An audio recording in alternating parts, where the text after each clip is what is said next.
ಓಕೆನೆ. ನಮಸ್ಕಾರ ಮಹಾಜನಗಳೇ, ಉಭಯ ಕುಶಲೋಪರಿ. ನಮ್ಮ ಕಾಲೇಜಿನಲ್ಲಿ ಪ್ರತಿದಿನ ಪ್ರಾರ್ಥನೆಯ ಸಮಯದಲ್ಲಿ ಸಂವಿಧಾನದ ಪೀಠಿಕೆಯನ್ನು ಎಲ್ಲಾ ವಿದ್ಯಾರ್ಥಿಗಳು ಮನನ ಮಾಡುತ್ತಾರೆ. ಆದರೆ ಅದರ ನಿಜವಾದ ಅರ್ಥ ಮತ್ತು ಅದರ ಹಿಂದೆ ಇರುವ ಮಹತ್ವ ಎಷ್ಟು ಜನರಿಗೆ ಗೊತ್ತಿದೆ ಎಂಬುದು ತಿಳಿಯದು. ಈ ವಿಡಿಯೋದಲ್ಲಿ ಸಂವಿಧಾನದ ಪೀಠಿಕೆಯ ಪದಗಳ ಅರ್ಥವನ್ನು ಸರಳವಾಗಿ ವಿವರಿಸಲು ನಾನು ಪ್ರಯತ್ನಿಸುತ್ತೇನೆ. ಅದಕ್ಕೂ ಮೊದಲು ಒಂದು ಮಾತು ಹೇಳಬೇಕು. ಇಂದು ನಾವು ಸಮಾಜದಲ್ಲಿ ಅನುಭವಿಸುತ್ತಿರುವ ಸೌಕರ್ಯಗಳು ಮತ್ತು ಹಕ್ಕುಗಳು ಸುಲಭವಾಗಿ ಬಂದಿಲ್ಲ. ಅನೇಕ ಮಹನೀಯರ ಹೋರಾಟ ಮತ್ತು ತ್ಯಾಗಗಳ ಫಲವಾಗಿ ನಮಗೆ ಇಷ್ಟು ಸೌಲಭ್ಯಗಳು ಲಭಿಸಿವೆ.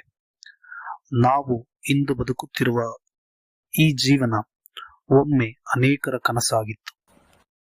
ಆ ಸಮಯದಲ್ಲಿ ನಮ್ಮ ಸಮಾಜದ ಪರಿಸ್ಥಿತಿ ಹೇಗಿತ್ತು ಎಂದರೆ, ಜಾತಿ ಪದ್ಧತಿ, ಜೀತ ಪದ್ಧತಿ, ದೇವದಾಸಿ ಪದ್ಧತಿ, ಲಿಂಗ ತಾರತಮ್ಯ, ನರಬಲಿ, ಅನಕ್ಷರತೆ, ಕಾನೂನು ಕ್ರಮ ಇರದಂತಹ ದೌರ್ಜನ್ಯಗಳು, ಜಮೀನ್ದಾರಿ ಪದ್ಧತಿ, ದ ಲಿಸ್ಟ್ ಗೋಸ್ ಆನ್.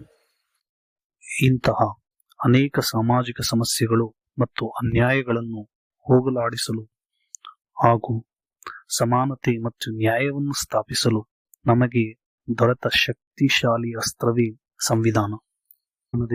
ಶತಮಾನಗಳ ನಿರಂಕುಶ ರಾಜಪ್ರಭುತ್ವದ ಅಂತ್ಯ ಹಾಗೂ ಪ್ರಜಾಪ್ರಭುತ್ವದ ನಾಂದಿಯೊಂದಿಗೆ ಭಾರತದಲ್ಲಿ ಒಂದು ಹೊಸ ಯುಗವೇ ಆರಂಭವಾಯಿತು. ಸಂವಿಧಾನ ಪೀಠಿಕೆಯ ವಿಶ್ಲೇಷಣೆ.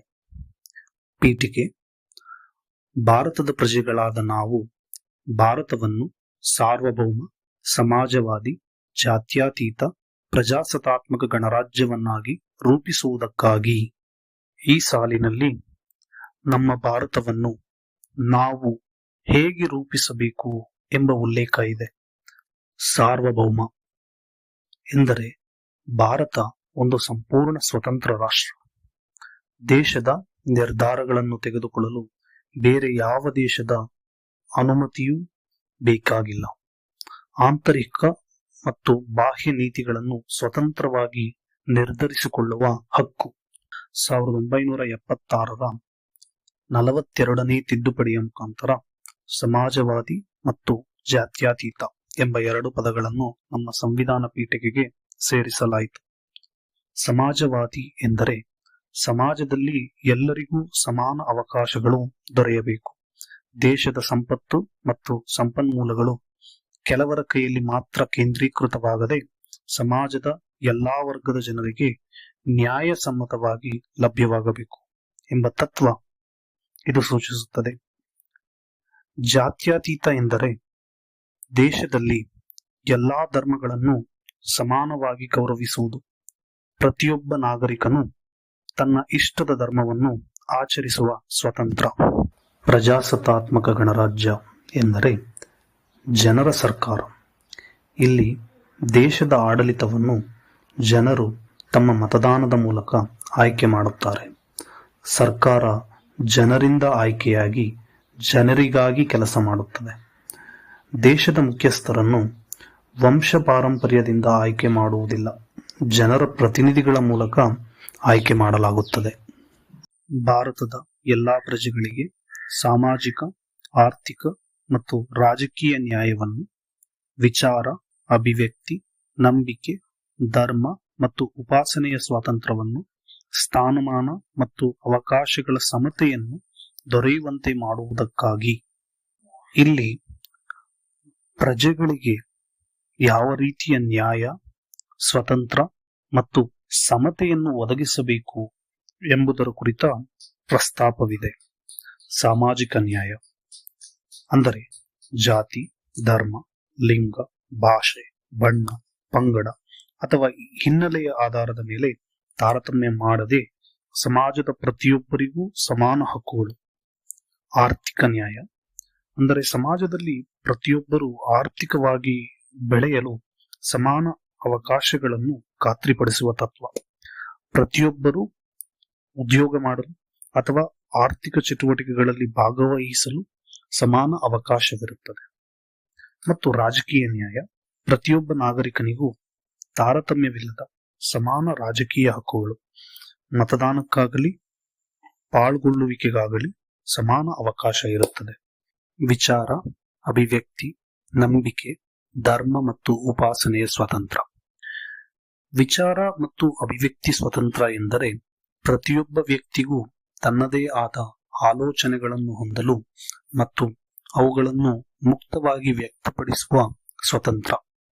ನಮ್ಮ ಯೋಚನೆಗಳನ್ನು ಬರವಣಿಗೆಯ ರೂಪದಲ್ಲಿ ಅಥವಾ ಇತರ ರೀತಿಯಲ್ಲಿ ಹೇಳಲು ಯಾರೂ ಅಡ್ಡಿಯಾಗಬಾರದು. ಇದೇ ಇದರ ಮೂಲ ಅರ್ಥ. ನಂಬಿಕೆ ಮತ್ತು ಧರ್ಮ ಸ್ವತಂತ್ರ. ಒಬ್ಬ ಭಾರತೀಯನಾಗಿ ಯಾವುದೇ ಧರ್ಮವನ್ನಾಗಲಿ ನಂಬುವುದಾಗಲಿ ನಂಬದಿರುವುದಾಗಲಿ ಆತನ ವೈಯಕ್ತಿಕ ತತ್ಸಂಬಂಧಿ ಸ್ವತಂತ್ರವನ್ನು ನಮ್ಮ ಸಂವಿಧಾನವು ನಮ್ಮ ಎಲ್ಲರಿಗೂ ನೀಡಿದೆ. ಹಾಗೂ ಧರ್ಮ ಸ್ವತಂತ್ರದಲ್ಲಿ ಪ್ರತಿಯೊಬ್ಬ ನಾಗರಿಕನಿಗೂ ತಾನು ನಂಬಿದ ಧರ್ಮವನ್ನು ಪಾಲಿಸುವ, ಆಚರಿಸುವ ಮತ್ತು ಪ್ರಚಾರ ಮಾಡುವ ಹಕ್ಕನ್ನು ನಮ್ಮ ಸಂವಿಧಾನವು ನೀಡಿರುತ್ತದೆ. ಸ್ಥಾನಮಾನ ಮತ್ತು ಅವಕಾಶಗಳ ಸಮತೆ ಎಂದರೆ ಸಮಾಜದಲ್ಲಿರುವ ಪ್ರತಿಯೊಬ್ಬ ವ್ಯಕ್ತಿಗೂ ಸಮಾನ ಗೌರವ ಮತ್ತು ಸಮಾನ ಅವಕಾಶಗಳು ದೊರೆಯಬೇಕು ಎಂಬುದು. ಜಾತಿ, ಧರ್ಮ, ಲಿಂಗ ಅಥವಾ ಯಾವುದೇ ಭೇದ ಭಾವವಿಲ್ಲದೆ ಎಲ್ಲರೂ ತಮ್ಮ ಸಾಮರ್ಥ್ಯಕ್ಕೆ ಅನುಗುಣವಾಗಿ ಮುಂದೆ ಬರಲು ಅವಕಾಶ ಪಡೆಯಬೇಕು. ವ್ಯಕ್ತಿ ಗೌರವ, ದೇಶದ ಏಕತೆ ಮತ್ತು ಸಮಗ್ರತೆಗಾಗಿ ಎಲ್ಲರಲ್ಲಿ ಭ್ರಾತೃತ್ವ ಭಾವನೆಯನ್ನು ಮೂಡಿಸುವುದಕ್ಕೆ ದೃಢ ಸಂಕಲ್ಪ ಮಾಡಿ ನಮ್ಮ ಸಂವಿಧಾನ ಸಭೆಯಲ್ಲಿ 1949ನೇ ಇಸ್ವಿಯ ನವೆಂಬರ್ ತಿಂಗಳ 26ನೇ ದಿನದಂದು ಈ ಸಂವಿಧಾನವನ್ನು ನಮಗೆ ನಾವೇ ಅರ್ಪಿಸಿಕೊಂಡು ಅಂಗೀಕರಿಸಿ ಶಾಸನವಾಗಿ ವಿಧಿಸಿಕೊಂಡಿದ್ದೇವೆ. ಈ ಕೊನೆಯ ಸಾಲಿನಲ್ಲಿ ದೇಶದ ಏಕತೆ ಮತ್ತು ಸಮಗ್ರತೆಗಾಗಿ ಎಲ್ಲರಲ್ಲಿ ಸೋದರ ಭಾವನೆ ಮೂಡಬೇಕು ಎಂಬುವ ಸಂಕಲ್ಪ ನಮಗೆ ಕಾಣುತ್ತದೆ. ನವೆಂಬರ್ 26, 1949ನೇ ಇಸ್ವಿಯಲ್ಲಿ ನಡೆದ ಸಂವಿಧಾನ ಸಭೆಯಲ್ಲಿ ಸುಮಾರು 284 ಜನ ಉಪಸ್ಥಿತರಿದ್ದರು. ಅಷ್ಟೂ ಜನ ಈ ಸಂವಿಧಾನಕ್ಕೆ ಒಪ್ಪಿಗೆಯನ್ನು ನೀಡಿದ್ದರು. ಈ ಸಂವಿಧಾನವನ್ನು ನಮಗೆ ನಾವೇ ಅರ್ಪಿಸಿಕೊಂಡು ಅಂಗೀಕರಿಸಿ ಶಾಸನವಾಗಿ ವಿಧಿಸಿಕೊಂಡಿರುತ್ತೇವೆ. ಅಂದರೆ ಈ ಸಂವಿಧಾನವು ನಮ್ಮ ದೇಶದ ಎಲ್ಲಾ ಜನರಿಗೂ ಅರ್ಪಿತವಾಗಿರುತ್ತದೆ.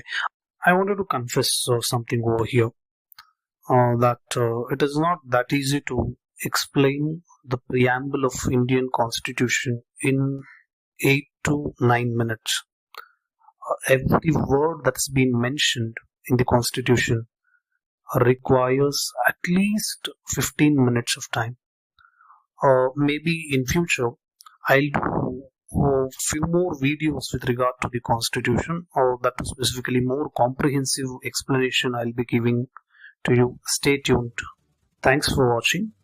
Please like, share and subscribe.